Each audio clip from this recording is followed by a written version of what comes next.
बकरा जे 16 रुकू जो तर्जुमो ॿुधंदासीं। बिस्मिल्लाहिर्रहमानिर्रहीम।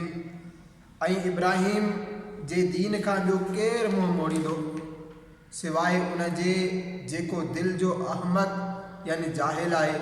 ऐं बेशक ज़रूरु असां उनखे दुनिया में चूंडियो ऐं बेशक हू आख़िरत में असांजे ख़ासि कुर्ब जी क़ाबिलियत वारनि मां आहे। जॾहिं उनखे संदसि पालनहार फरमायो त कंध झुकाए अर्ज़ु कयाई, मूं उन जे लाइ कंध झुकायो जेको सारे जहान जो पालनहार आहे।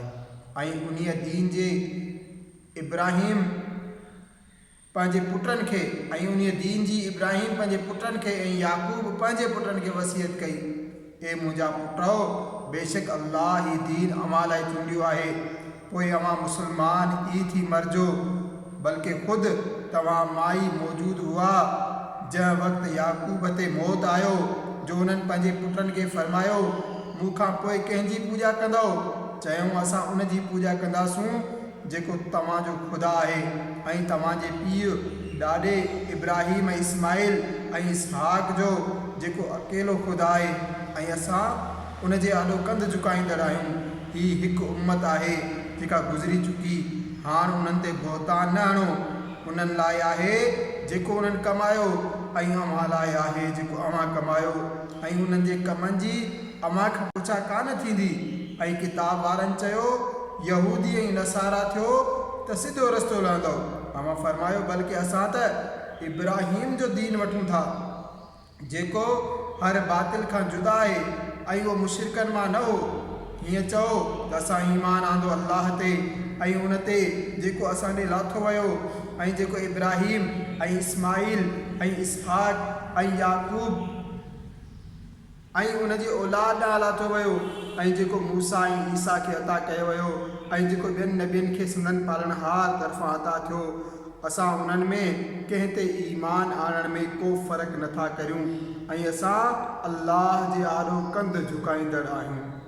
पोइ जेकॾहिं ईअं ईमान आणीनि जीअं अव्हां आंदो आहे, पोइ तहक़ीक़ हिदायत वारा थींदा, ऐं जेकॾहिं मुंहुं फेरिन त उहे निसोरे ज़िद में आहिनि।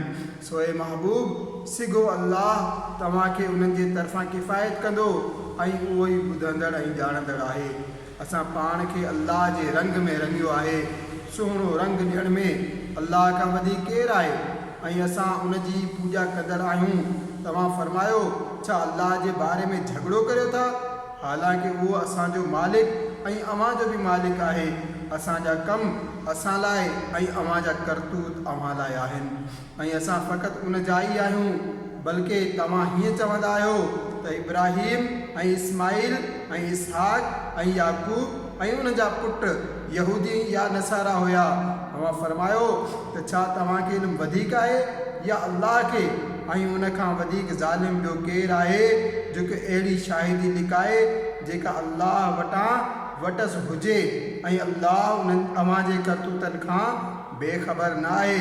उहो हिकु गुरोह आहे जेको गुज़री चुको, उन्हनि लाइ उन्हनि जी कमाई ऐं अव्हां लाइ अव्हां जी कमाई, ऐं उन्हनि जे कमनि जी अव्हां खां पुछा कान थींदी।